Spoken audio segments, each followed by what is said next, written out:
Halo guys, walaupun dibilang ekonomi Indonesia tumbuh 5,11% year on year di Q4 2005, tapi bagi saya angka itu distorsif dan tidak real. Mengapa?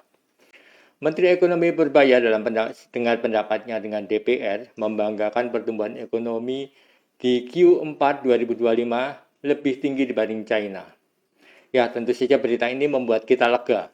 Pertumbuhan ekonomi Q4 2025 secara year on year mencapai 5,11%. Tetapi ini adalah pertumbuhan ekonomi yang menurut saya tidak berkualitas dan tidak sustainable.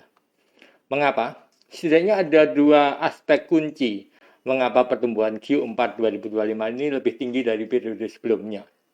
Pertama adalah program MBG, makan bergizi gratis.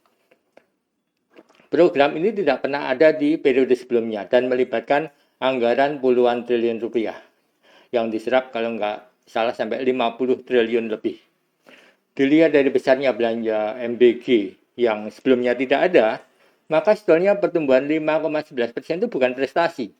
Harusnya pertumbuhannya bisa lebih tinggi karena belanja MBG itu instan langsung diserap oleh pasar. Jadi tidak ada langsung dibelanjakan ke pasar. Jadi harusnya instan sekali. Di sisi lain MBG itu tidak sustainable. Karena MBG itu murni cost dan tidak menimbulkan revenue bagi negara.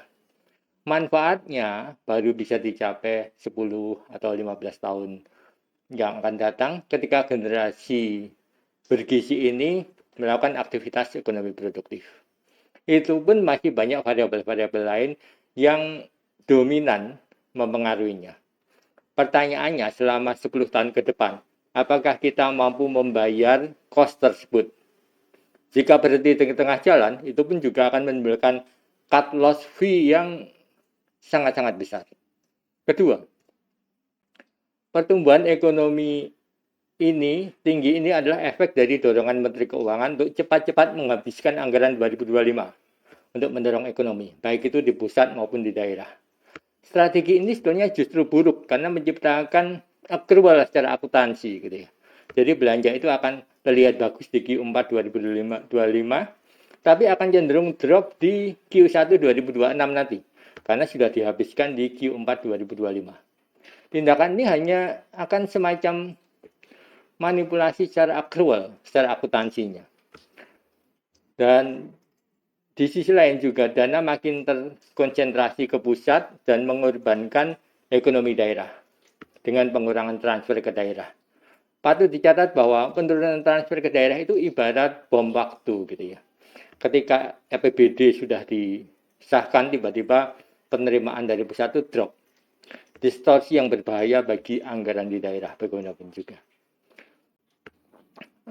Selanjutnya apa indikator bahwa pertumbuhan 5,11% itu tidak berkualitas dan tidak berkelanjutan?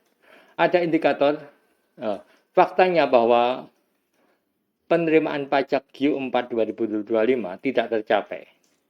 Ini bukan soal software Cortex semata yang bermasalah gitu ya.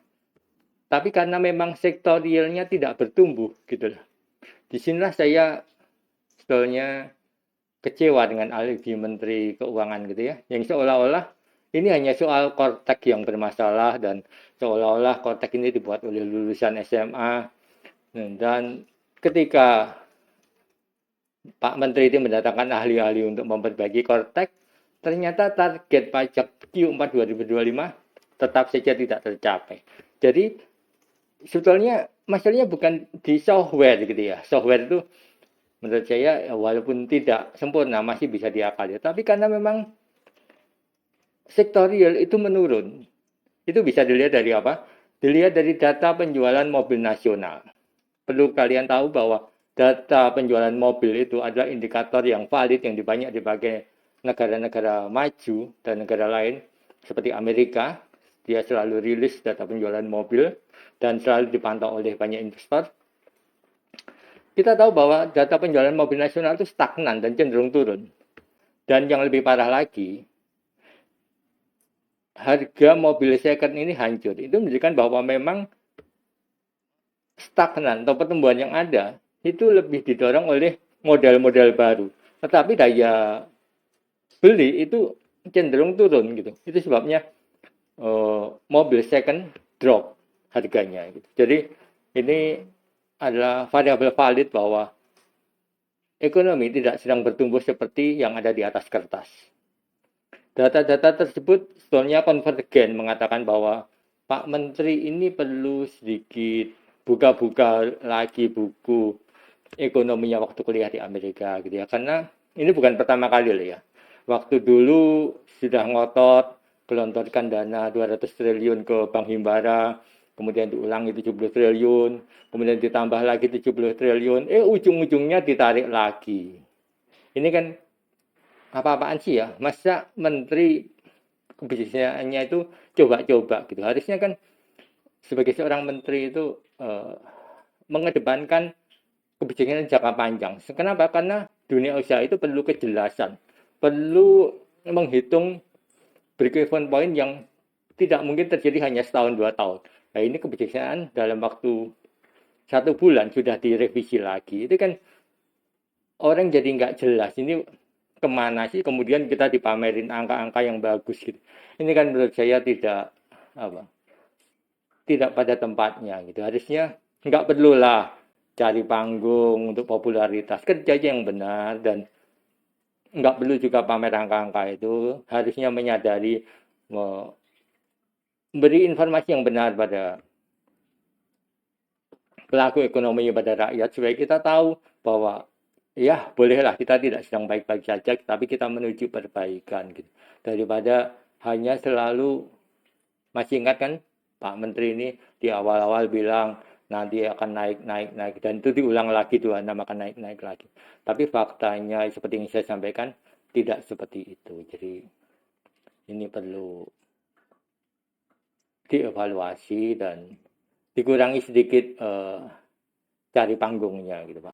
Oke, thank you. See you next time. Kalau kalian tidak ada pendapat lain, silahkan tulis di kolom komentar. Dan ini bukan ujaran kebencian, ini adalah masukan dari rakyat untuk negaranya supaya ya negara ini dikelola dengan sungguh-sungguh, bukan dengan pencitraan. Thank you. See you next time.